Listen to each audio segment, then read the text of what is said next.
कानों से भगवत चर्चा नहीं सुहाती। बस वो बात बताओ जिससे हमारी कामना की पूर्ति हो जाए। जो कहो हवन कर दें। ये हवन से, ये ताबीज बांधने से, ये घोड़े की नाल की अंगूठी पहनने से ये बुरा लगेगा सबको। कुछ नहीं होता, कुछ नहीं होने वाला। तो ये सब हरि के अनुचर हैं, सब हरि के अनुचर हैं। जानकी नाथ सहाय करे तो कौन बिगाड़ सके नर तेरो। है ये शुक्र शनिचर राहु केत सब क्षण में हुई है तेरे चेरो। जानकी नाथ सहाय करे कौन बिगाड़ सकता है। महाप्रभु हरिवंश चंद्र जी कह रहे, जो पे कृष्ण चरण मन अर्पित तो करी है का नवग्रह रंक। ये बेचारे नवग्रह भिखारी क्या तुम्हारा कर सकते हैं।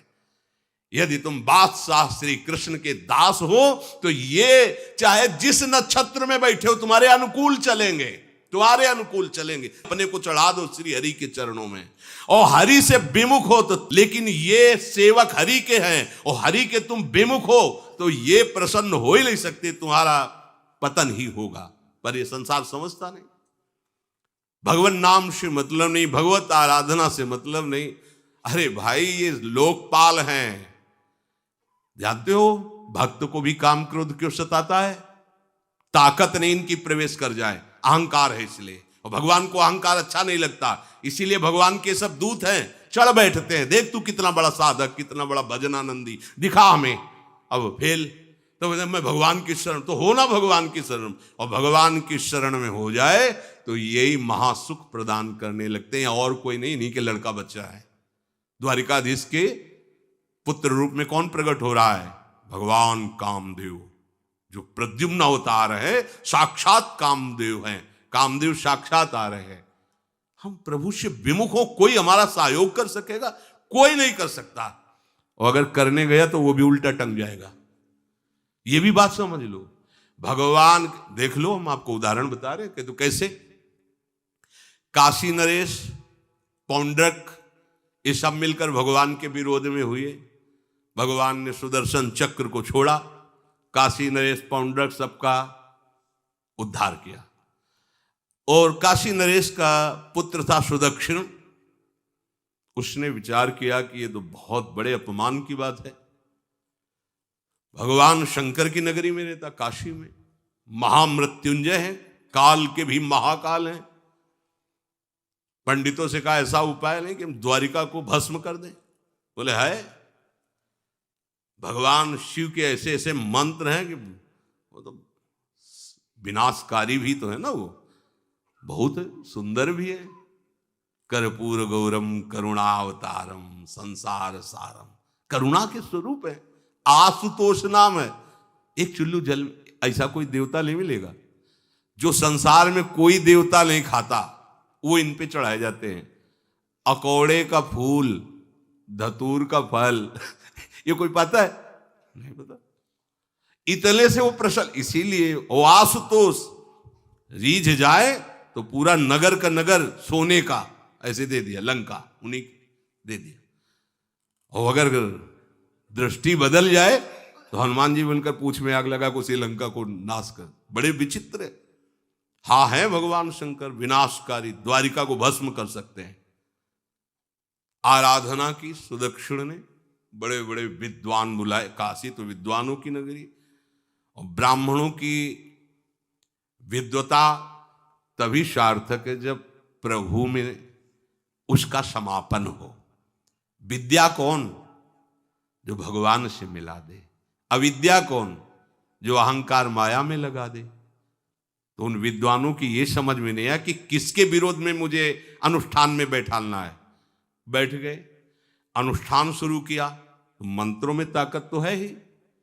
भयंकर कृत्या प्रकट हुई, विश्व का विनाश करने की सामर्थ्य रखने वाली। मंत्रों के द्वारा उसे प्रेरित किया, जाओ द्वारिकापुरी को ही भस्म कर दो। और ये पता नहीं था कि द्वारिकापुरी ब्रह्मा की बनाई हुई नहीं है। सारी की सारी शक्तियां ब्रह्मा की बनाई हुई चीज पर बिगाड़ सकती हैं, लेकिन चिदानंद धाम में इनका तो प्रवेश ही नहीं। अब दूर से द्वारिका में दिखाई दिया, भयंकर ज्वाला में कृत्य आ रही। लोग भागकर भगवान के पास गए, प्रभु कोई भयानक मंत्र से आविष्ट होकर कृत्या आ रही जो नष्ट करना चाहती द्वारिका। तुम्हें घबराने की जरूरत नहीं, ना बताने की जरूरत है। द्वारिका हर समय सुदर्शन से सुरक्षित है, और सुदर्शन कोई जड़ चक्र नहीं है, वो चैतन्य भगवत पार्षद है। जब जहां जैसा अवसर आता है वैसा वो रूप रख लेते हैं। एक को मारना है तो 100 अरे वाले, हजारों को मारना है तो 1000 अरे वाले, और अगर पूरा सिस्टम विनाश करना है तो अनंत अरे वाले सुदर्शन चक्र हो जाते हैं। और जब सेवा ये नहीं होती तो हाथ जोड़े भगवान के पास खड़े रहते हैं। ये कोई जड़ वस्तु नहीं कि तलवार है भगवान की तो तलवारें बनी खड़ी रहेगी, नहीं, पार्षद स्वरूप है। आवश्यकता हुई वही कौमुदी की गदा सुदर्शन, ये सब दिव्य है। पांचजन्य शंख सुदर्शन चक्र सेवा में थे। भगवान ने आदेश किया, देखो क्या है, सुदर्शन चक्र ने दौड़ाया कृत्या को, वहीं चल जहां से आई तू, वहीं ले गए जहां पंडित लोग सब सावधान, मंत्र से अपने को सुरक्षित किए। ये बड़े खतरनाक अनुष्ठान होते हैं, जो मारण अनुष्ठान होते हैं, बहुत खतरनाक होते हैं। मतलब अगर सही माने में वो भगवत आराधक नहीं है तो फिर नष्ट भी कर देंगे, ऐसा नहीं। तो एक प्रसंग आता है कि एक शालिग्राम भगवान को नचा करके पैसे लेते थे। बहुत से लोग इकट्ठा हो गए, तो चमत्कार को देखने वाले संसारिक जन होते हैं, तो ऐसे शालिग्राम रखते, ऐसे करते, शालिग्राम ऐसे ऊपर उठते, ऐसे ऐसे ऐसे ऐसे नचाते, और लोग अरे देखो भगवान इनके इशारे से नाच रहे हैं। ऐसा एक भक्त तो उसी नगर में एकांत में भजन करते थे, बड़े कई शिष्य उनके थे, भिक्षा मांगने हो गए, उन्होंने देखा, आके गुरुजी से, उनका ऐसा भक्त कभी कर ही नहीं सकता। भगवान का भक्त अपने भगवान को प्रदर्शन नहीं बनाता, ये तो कोई तांत्रिक है, भक्त नहीं है। भक्ति की अलग संज्ञा होती है। ये कोई तंत्र सिद्ध आदमी है जो भक्ति का नाटक करके लोगों को ठग रहा है।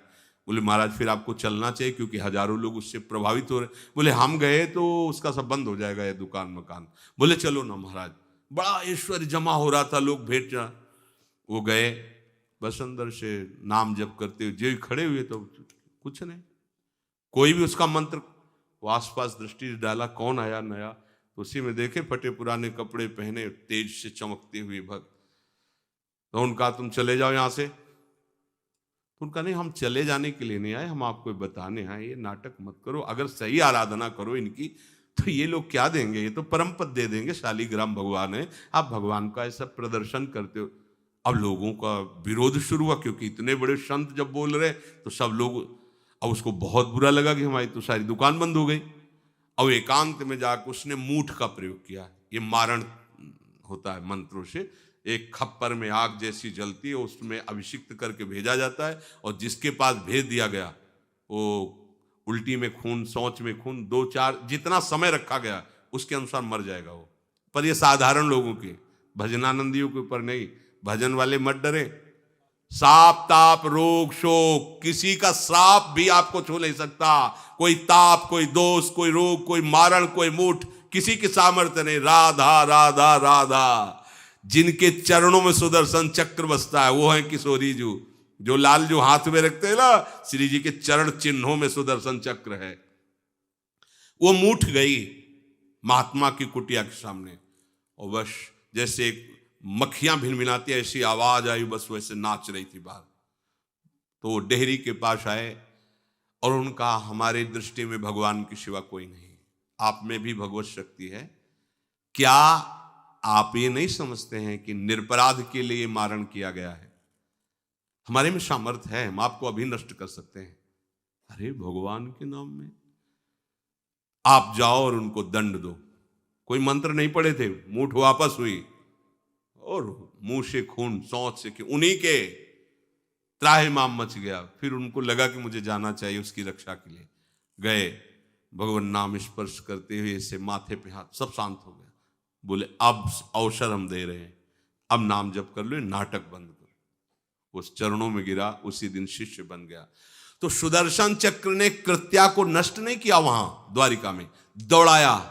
जब काशी पहुंची, काशी भगवान विश्वनाथ जी के त्रिशूल में बसी हुई है और शिव की दृष्टि से सुरक्षित है। जो वहां श्रद्धा पूर्वक वास करे उसका मोक्ष अनिवार्य है, तारक मंत्र देकर शिव करते हैं। पर उस कृत्या को सुदर्शन ने नष्ट किया, और जितने ब्राह्मण थे सबका राधे राधे। और पूरी काशी में आग लगा दी। तो विश्वनाथ जी मुस्कुराए, नाराज थोड़ी, क्योंकि विश्वनाथ जी ने कह दिया था यदि ब्राह्मण विरोधी कोई है तो हमारा ये मारण काम कर जाएगा। उनको ये समझ में नहीं आया कि नमो ब्रह्मण्य देवाय भगवान का नाम है, वो जानते थे। तो कोई भी भगवत विरोध भाव लेकर के किसी भी देवता की आराधना करके कुछ नहीं होने वाला। किसी भी देवता, एक तांत्रिक बहुत वो संतों को परेशान करता था, धर्म सम्राट स्वामी श्री करपात्री जी महाराज, ये बहुत पुरानी बात नहीं है। तो उन्होंने संतों ने आगे बताया कि बहुत अपमान कर देता है। उन्होंने कहा ठीक है, गए, हाँ भाई शुरू हो जाओ तुम, जितना तुम्हारे पास तंत्र है हम एक भी मंत्र नहीं बोलेंगे, दंड लिए हुए हम एक भी मंत्र नहीं बोले, हम केवल खड़े हैं, तुम प्रयोग करो। वो जो उसके तंत्र के प्रयोग, नारायण नारायण नारायण नारायण, कुछ नहीं बोले। अब हम प्रयोग करें तो उठा, साष्टांग दंडोत हुआ, बोले आप धर्म सम्राट करपात्री जी हैं क्या? क्योंकि इतनी सामर्थ्य केवल उन्हीं में है जो मुझे रोक सके दूसरे। बोले बंद कर दो, दोबारा शिकायत नहीं आनी चाहिए हमारे पास। तंत्रों में बड़ी सामर्थ्य होती है, लेकिन भगवान में अनंत सामर्थ्य होती है, अनंत सामर्थ्य होती है। इसलिए हमें कभी भी प्रभु से विमुख होकर कोई भी देवता बचा लेगा ऐसा सोचना भी नहीं कि हम किसी की आराधना करके, ऐसा नहीं, वही आपको नष्ट कर देगा। भरत जी को, जड़ भरत जी को पकड़ ले गए जो चोर लोग थे, दस्यु लोग। उन्होंने देवी जी को कहा, बड़ा भ्रम है यार, वो जगत माता है, अम्मा है सारे जगत की, और बकरे की बलि दे लेते, उनका बच्चा बकरा नहीं हुआ क्या? जब जगन माता है, जगदम्बा है, जगद अम्बा है वो, तो क्या ये छोटे छोटे जीवों को जो बलि देते हैं, क्या उनको ये पता नहीं कि ये उनकी अम्मा है? उनके सामने काट रहे हो, मां तो मुझसे प्रसन्न होगी, काट लो, अभी अवसर आएगा तब तुम्हें पता चलेगा। अब वो जो पकड़ के लाया गया था मनुष्य बलि के लिए, तो वो दस्युराज, एक बाजार सी लगी थी, उत्सव मनाया गया, उसे कहा गया था जो मनावे सो खाओ। तो जहां जाता अच्छे अच्छे पदार्थ खाता। तो दुकान वाले ने खा ले, थोड़ी देर बाद गड़ासा चले करते। बोले क्यों? तो बोले तुम्हें पता नहीं क्या? बोले नहीं। बोले बलि के लिए लाए गए हो। अब तो जलेबी मुंह की मुंह में रह गई कि इसके बाद गड़ासा चले। आसपास देखा तो रक्षक इधर उधर थे, भाग लिया। अब रक्षकों ने देखा कि वो तो है ही नहीं। अब उनको बड़ा भय लगा। अब वहां कोई फोटो थोड़ी खींची गई थी कि बलि किसकी चढ़ानी है। अब वो भागे, महाराज ये बैठे थे पद्मासन में, जड़ भरत जी ब्रह्माकार वृत्ति, इन्हीं को पकड़ ले गए। बढ़िया तगड़ा तंदुरुस्त है। और दस्युराज ने कहा बलि का जो वो लाया गया, हाँ महाराज, अष्ट देख के प्रसन्न हो गया, तेजो में हष्ट पुष्ट ब्रह्माकार वृत्ति इनकी। बोले स्नान करवाओ। सालों से स्नान नहीं हुआ तो को उपटन लगा के स्नान कराया। खीर पुआ रबड़ी रसगुल्ला सामने भोग लगाओ, दबा के खूब खीर पूड़ी रबड़ी पाई। अब वो तो भगवान के प्रेमी भक्त हैं, ब्रह्माकार स्वरूप है, अपने स्वरूप में स्थित है। इसके बाद तिलक लगाया। बोले गर्दन झुका। भरत जी अंदर से कह खीर खाया ना, अब गर्दन भी झुका, गर्दन भी कटेगी। भक्त की गर्दन यदि श्रद्धा से झुके तो ठीक, अगर जबरदस्ती से झुका दिया तो तुम झुकाने लायक नहीं रह जाओगे, भी ध्यान रखना। क्योंकि ये गर्दन अब गर्दन नहीं, ये किसी और की शान बन चुकी है। भक्त की गर्दन किसी की शान है और वो उनकी शान है जो सबकी जान है। देवी जी की मूर्ति में आग लग गई, दाह शक्ति पैदा हो गई। जे ही जड़ भरत जी का शरीर ऐसे किया, फाड़ करके मूर्ति भद्रकाली प्रकट हो गई। और जो गड़ासा काटने उसी को उठाया, काट काट के उन्हें दस्युराज से लेकर समस्त सांप को काट करके खून की होली खेल दी। भरत जी ने देखा जब कोई काटने वाला नहीं है तो बोले ठीक है, अब चलो पचाने के लिए टहलते हैं, थोड़ा खीर पुआ खाया, चल दिए, कोई रोक। देवी जी से एक बार भी लिखा कि मां बड़ी कृपा है। जो भगवान का भक्त है वो दूसरे की कृपा भी नहीं मना सकता। नहीं, एक बार भी मुड़कर ऐसा प्रसंग नहीं आया कि देवी जी के देखो बड़ी रक्षा कर, कुछ नहीं। प्राण जाने पर कोई भय नहीं, रक्षा होने पर किसी की स्तुति नहीं, अपने मंगल विधान। हरि आश्रय, सत्संग हरि आश्रय देता है, बहुत बड़ा बल हरि है, मान लो। एक दिन आपसे कह रहे थे कि जब आपने देखा नहीं उनको, उनसे बात नहीं हुई, और आप उनके जनों से बात सुनकर उनकी तरफ चल पड़े, इस बात से हरि आपके ऋणी हो जाते हैं। भगवान इसी बात से ऋणी हो जाते हैं। बस ये बात आप हृदय में बैठा लीजिए। जैसे लोग प्रश्न करते हैं ना कि हमने भगवान को देखा नहीं, भगवान क्यों, हम कैसे, किसी की बात तो मान लो ना। आप मान लो, वो तो आपके अंदर भी बैठे हुए हैं, वो आपको इतना प्यार देने लगेंगे, जहां कोई सहायक नहीं होगा वहां हरि आपको दिखाई देंगे। देख लेना, बिगड़ी ऐसे क्षण में बन जाती है, ऐसा लगता है गला कटा तो वो तलवार गले तक आएगी, हार बनकर सुगंधित फूल बन जाएगी, पर गले तक आने आने तक तुम्हारी निष्ठा देखी जाएगी। नहीं नहीं, बस मेरे हरि का यही विधान, वो आते आते हार बन जाएगी, वो तलवार तुम्हारा गला नहीं काट पाएगी, क्योंकि गले में हरि नाम चल रहा है। मान लो, हमारी महालक्ष्मी चरण चापती रहती, क्या चाहिए तुम्हें, क्या चाहिए। आप सच्ची माने, क्या मतलब, कितनी मलिनता छा गई है। हम इसको मार देंगे तो 2 लाख रुपए मिल जाएंगे, ये कर देंगे तो, अरे भैया, अगर तू हरि नाम जपेगा तो इसकी कीमत नहीं है, कीमत नहीं, अमूल्य वस्तु है। इसके ब्याज में तू कुबेर बन सकता है, मूल तो कभी खत्म होता ही नहीं है, ब्याज में तू ब्रह्मा बन सकता है। बनना तो चाहे, भक्तजन तो कहते हैं नहीं चाहिए मुझे ब्रह्मा का पद, परमेष्ठी पद, नहीं चाहिए सम्राट पद, नहीं चाहिए योग की सिद्धियां, मुझे प्रभु आपकी दास्ता चाहिए। ये बात, कितना महासुख होगा उस भक्त को जो इन बातों को कह रहा है, नहीं चाहिए मुझे मोक्ष सुख नहीं चाहिए। वो ऐसे थोड़ी कह रहा है, श्रद्धा से नहीं कह रहा, अनुभूति से कह रहा है, मुझे नहीं चाहिए ये सब, इनमें वो सुख नहीं है जो आपके चरणों के समीप रहने में सुख है। नहीं सत्संग भजन नहीं हरि को, श्रवण न राम कथा अनुरागी, सुत बित दार भवन ममता निसि सोवत अति न कबहु मति जागी। अरे तेरी बुद्धि सो रही है, जगा दे। पुत्र में, रुपया में, स्त्री में, मकान में, इसमें सबकी ममता होती है, सबकी, जितने सृष्टि में पैदा हुए हैं। केवल सत्संगी की नहीं होती।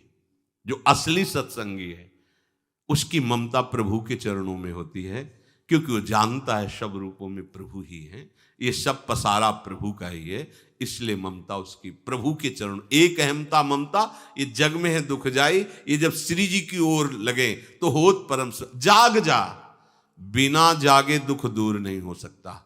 जैसे स्वप्न में हम देख रहे हैं कि समुद्र में डूब रहे हैं, अब जागृत में आसपास सैकड़ों नाव लगा दें तो बच जाएगा क्या वो, क्योंकि वो तो सो रहा है और वो स्वप्न में देख रहा है।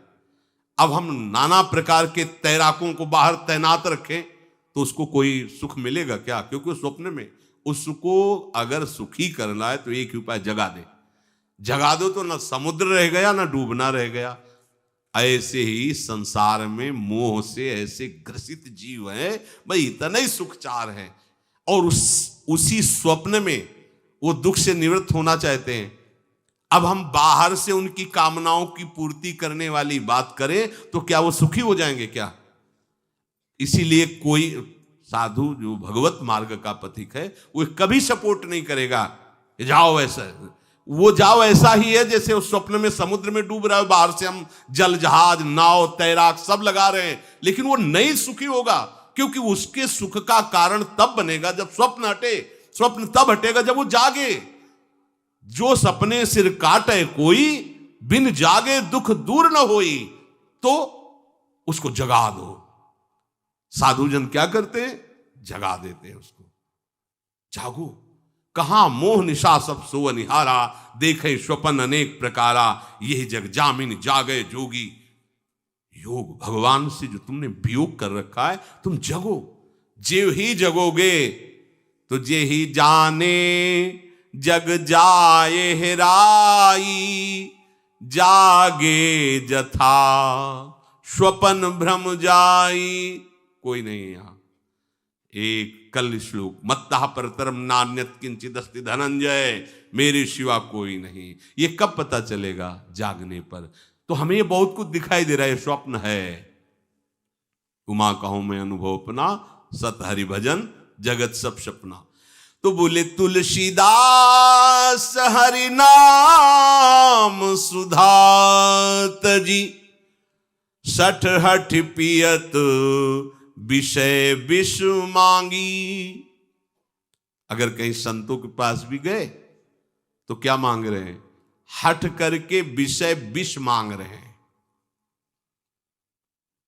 वो आत्मदेव नाम के एक ब्राह्मण थे, सब कुछ समृद्धि थी, संतान थी नहीं, बड़े दुखी गृहस्थी में। हमारा कुल चलाने वाला होना चाहिए, बड़ा भ्रम बैठा हुआ है। हमारा कुल चलाने वाला नहीं तो सब बेकार, जीवन ही बेकार हो गया। बिना गुरु के यदि शास्त्र पढ़ोगे ना तो भ्रमित हो जाओगे। स्पष्ट लिखा, पुत नाम के नरक की उसको प्राप्ति होती जिसके संतान नहीं होती। अब तो गृहस्थ में बेचारा पड़े परेशान। उन्होंने सोचा इससे अच्छा है आत्महत्या कर लें।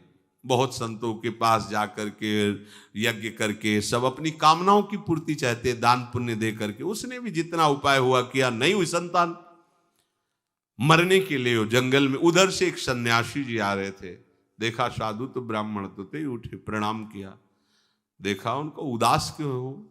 उनका महाराज उदास ही नहीं, मैं तो आत्महत्या करने आया हूं यहाँ जंगल में। अरे ये तो महापाप है, आत्महत्या तो बड़ी दुर्गति का कारण है। बोले महाराज अगर आप बचाना चाहते हो तो आप कृपा करो। क्या क्या चाहते हो? बोले हमारे पास सब कुछ है, बेटा नहीं दोगे तो हमारा जीवन बेकार। तो उन्होंने अंतर्दृष्टि से देखा और कहा 7 जन्म तक तेरे पुत्र नहीं भाग्य में तेरे लिखा है। तो उसने कहा फिर तो अभी मरते हैं, आत्महत्या करते हैं। 7 जन्म के बाद हम 7 दिन नहीं जिएंगे, हमें पुत्र चाहिए। संत का दयालु। देखो जिनके पास तपस्या और भजन का धन होता है, जब भगवान अधीन है तो कुछ भी कर सकते हो, कुछ भी कर सकते हैं। प्रारब्ध मिटाना कोई बड़ी बात नहीं। प्रारब्ध जानते हो, कोई देवता थोड़ी है, तुम्हारा पीछे का किया हुआ कर्म है। और इधर जोर का भजन है, भजन के प्रभाव से कर्म को नष्ट करने में देर थोड़ी लगती है। ये तो अच्छे शुभ कर्म करो तो तुम्हारा प्रारब्ध बदल जाएगा। भजन का प्रयोग प्रारब्ध बदलने के लिए थोड़ी है। पर वो ऐसा हट किए तो उनका देखो, हट करने से लाभ नहीं मिलता है उनका। हमें उपदेश नहीं, हमें पुत्र चाहिए। अगर आप भगवत प्रेरित होकर यहां आए हो तो आप हमें। तो उन्होंने तपस्या के बल से फल की रचना की और कहा जाओ अपनी पत्नी को ये फल पवा दो और इससे निश्चित पुत्र होगा। बहुत प्रसन्न, अब कामना पूर्ण थी तो देख लो, प्रभाव देखो कामना का। प्रसन्न हुए आए। धुंधुली नाम था उनकी पत्नी, नाम भी बहुत बढ़िया था, धुंधुली। वो कहा कि देखो ये फल खा लो, तुम्हारी संतान हो जाएगी। बहुत मीठी बात बोलती थी, मृदुभाषी, कपट हृदय। अलग अलग क्षेत्र होता है, हृदय कपट और मुख में मीठी बात। बहुत संभल के व्यवहार करना चाहिए ऐसे लोगों से। मधुरिया बानी, मीठी, क्या मृदु भाषा। नहीं प्रीतम, आप चिंता मत करो, फल ऐसे थोड़ी खाया जाता है, नहा धो के पवित्र होके फिर। हाँ उनका ये बात, तो आप अपने काम में लगो, हम पा लेंगे ऐसा। अब आपको विश्वास है ना? बोले विश्वास तो है, इसमें क्या विश्वास, आप भी तो चाहती ना पुत्र हो। बोले हाँ। वो जो ही गए सो अपनी बहन को बुलाया और कहा सुनो, अभी तो हम 4-5 रोटी कढ़ी चावल सब पा लेते हैं, पूड़ी खीर पुआ। गर्भ रहेगा तो पेट तो उसी से भरा रहेगा, तो हमारा भोजन रुक जाएगा। बोले हाँ ये तो बात है। जब पेट बढ़ेगा, अगर घर में आग लग गई तो फिर हम भाग नहीं पाएंगे, तो हम जल जाएंगे। ये निगेटिव सोच वाले लेते। और पंडित जी तो इसी बात में लगे कि गर्भ रह जाए तो क्या करें, तुम्हारा हम खाएंगे तो है नहीं पक्की बात, पर करें तो क्या करें। पंडित जी को कैसे समझ? उनका देखो एक बात है, हमारे गर्भ है, हमारे कई लड़के हो चुके हो, गरीबी है ही है हमारे यहाँ। तुम कुछ पैसा दे देना और ये नाटक करना कि मैं गर्भवती हूं, बच्चा समय होने पर हम पहुंचा देंगे, हम घोषित कर देंगे हमारा बच्चा मर गया। तो पंडित जी को तुम नाटक में बताते रहना कि गर्भ है, बच्चा हो जाए, पंडित जी कह देना बच्चा हो गया है। तो बोले दूध पिलाने की समस्या आएगी। तो बोले ये तुम कह देना कि पहला पहला बच्चा है, हमारे वक्षा स्थल में दूध नहीं, हमारी बहन का था तो मर गया बच्चा, तो उनको बुला लेती तो बात बन जाएगी, बढ़िया बात हो गई। परीक्षा के लिए फल गाय को खवा दो, गाय को खवाया। ठीक समय पर गोकर्ण जी प्रकट हुए, दिव्य तेजोमय बालक, कान केवल वो गाय के, बड़े ही विद्वान और भगवत भक्त संत के द्वारा। कहा था 7 जन्म तुम्हारे भाग्य में, बच्चा नहीं तो नहीं है, देखा गाय के हो गोकर्ण जी प्रकट हुए। उधर उनके जो बच्चा पैदा हुआ वैसे ही नाटक के द्वारा पहुंचा दिया गया, वैसे ही पूरा जैसा पहले पक्का हुआ। अब उसने कहा कि हमारे तो स्तनों में दूध नहीं, हम अपनी बहन को बुला लें, उनका बच्चा मर गया। हाँ हाँ, हमारा बच्चा स्वस्थ होना, आप बुला लो, उसको हम धन भी देंगे, वो हमारे बच्चे की सेवा कर। अपने नाम से जोड़ करके उसका नाम रखा धुंधकारी, धुंधुली, और धुंधकारी अज्ञान का साक्षात स्वरूप। और जैसे ही वो अवस्था बढ़ती गई तो उसके पापाचरण बढ़ना शुरू हुए। बच्चों के साथ खेलता, खेलते हुए बच्चों को उठा लेता और कुएं में डाल देता, मतलब घोर अत्याचार। गोकर्ण जी हर समय भजन साधन शास्त्र स्वाध्याय। जब और बड़ा हुआ तो माता जी को अपने डंडों से रोज पूजन करता, पिताजी को गाली लात थप्पड़। पिताजी तो रो पड़े, गोकर्ण जी से कहा कि बेटा हमारी गाय से प्रकट हुए पर भरोसा आप ही का है, बचा सकते हो। तो बोले पिताजी जाओ यहाँ से, भाग जाओ यहाँ से, एकांत जंगल में जाकर भगवान श्री हरि का भजन करो। उन्होंने 2 श्लोकों में प्रदेश किया। दूसरा श्लोक ये, धर्मम भजस्व सततम त्यज लोक धर्मान, सेवन सदा साधु पुरुषं जहि काम तृष्णाम, अन्यस्य गुण दोष चिंतन मास मुक्त्वा, सेवा कथा रस मोहो नितराम पिबत्वम। हे पिताजी, अब तुम लोक धर्म का त्याग करके भागवत धर्म को स्वीकार करो, एकांत में जाकर साधु महापुरुषों के संग से उनके उपदिष्ट उपदेश के अनुसार आचरण करो, प्रभु की लीला कथा सुनो, ना कोई कामना ना कोई तृष्णा, किसी के गुण दोष का वर्णन मत करना, और सदैव भगवत सेवा भावना में रहना, इसी जन्म में तुम्हें भगवत प्राप्त। वो तो उधर गए, इतनी पिटाई की उसने माँ की, माँ कुएं में गिरकर आत्महत्या कर ली। फिर तो मनमानी आचरण, कुछ वैश्याओं को रखा और चोरी करके लाया। वैश्याओं ने सोचा किसी दिन पकड़ा जाएगा ये और हम, तो उसके हाथ पैर बांध दिए, चारपाई में ला के मुख में अंगार ढाल, वो मरा भयानक प्रेत। कामना ने क्या किया, सर्वनाश। किसी को हरि विमुख होकर कभी सुख मिल सकता है? आप संतों के पास जाइए, अपनी कामना रखिए। हम ये नहीं कहते कि कामना तुम त्याग पाओगे, कामना रखिए, भगवान के पास जाइए, अपनी कामना रखिए, क्योंकि आप कामना से युक्त हैं। पर छूट इतनी दे दीजिए कि जिसमें हमारा मंगल हो वो करना। जैसे नारद जी भगवान से अपनी कामना रखते हैं कि हमारा ब्याह करवा दीजिए, और बाद में एक छूट दे देते हैं कि जेहि विधि होए नाथ हित मोरा। तो हरि को अच्छा लगेगा, गुरुजनों को अच्छा लगेगा कि इस कामना से इसका कोई जीवन बाधित नहीं होगा, वो पूर्ण भी कर देंगे। और अगर लगा कि इसका पतन हो जाएगा तो आप रोते रोते भी कामना की पूर्ति नहीं करेंगे। उत्तम बात तो ये है कि कामना हरि की प्राप्ति की करो, वो सर्व सुख स्वरूप हैं। किसी का अन्य आश्रय अन्य बल ना लेते हुए अपने श्यामा श्याम के चरणों का आश्रय लेकर निरंतर भजन करो, तो ये अनुभव हो जाएगा कि सुख किसे कहते हैं। अभी तुम्हें परिचय ही नहीं मिला, सुख किसे कहते हैं। सुख सच्चिदानंद है, सुख एक रस है, सुख अविनाशी है। वो सुख सदैव बढ़ता रहता है, घटता कभी नहीं। एक रस होते हुए भी प्रतिक्षण वर्धमानम है, कभी कभी अंत नहीं होता इस सुख का। ऐसे अनंत सुख के लिए हमें मनुष्य जन्म मिला है। प्यारे, इसे मत खोइए, हर समय राधा राधा राधा राधा राधा, और किसी को दुख मत दीजिए। कोई गंदा नशा मत कीजिए, कोई गंदे आचरण मत कीजिए, गंदा भोजन मत कीजिए जिससे अन्य जीवों को कष्ट हो। ऐसा कोई भोजन स्वीकार मत करो। इसी जन्म में आप देख लेना, इसी जन्म में आपको वो वस्तु मिल जाएगी, निहाल हो जाओ। हम किसी पक्षपात की बात नहीं करते। अगर इस छाती को बचपन से अभी तक ऐसा, तो हम कह देते कि भाई आगे कुछ भी हो, कोई भी हमारी गलती हो, हम ये मान सकते हैं, पर हमें ये पता चला कि बचपन से आज तक जलता ही रहा, कभी शांति नहीं मिली, भागता ही रहा पर कभी विश्राम नहीं मिला। पर हम ये आपको कह रहे हैं कि जैसा प्यार प्रभु वैसा अन्यत्र कहीं कभी कहीं नहीं मिला। और प्रभु के प्यार का मूर्तिमान स्वरूप हमारी प्यारी जू निहाल कर दिया प्रभु ने, प्यारी जू के चरणों का आश्रय और उनका परिचय देकर। पूछो बस, यहाँ वाणी मौन हो जाती है, प्यारी जू तो प्यारी जू। और हम ही नहीं, आप सब महाभाग्यशाली है। वृंदावन आए, राधा किशोरी जू के घर में आए और उनकी चर्चा सुन रहे हैं, उनके सिद्धांत सुन रहे हैं। कहीं ना कहीं आपके अंदर उनकी तरफ बढ़ने की इच्छा भी है, ये बहुत बड़ी बात है। बस इस इच्छा को, इस आशा को इतना बढ़ा लो कि कोई इच्छा न रह जाए, कोई आशा न रह जाए, हर समय निरंतर नाम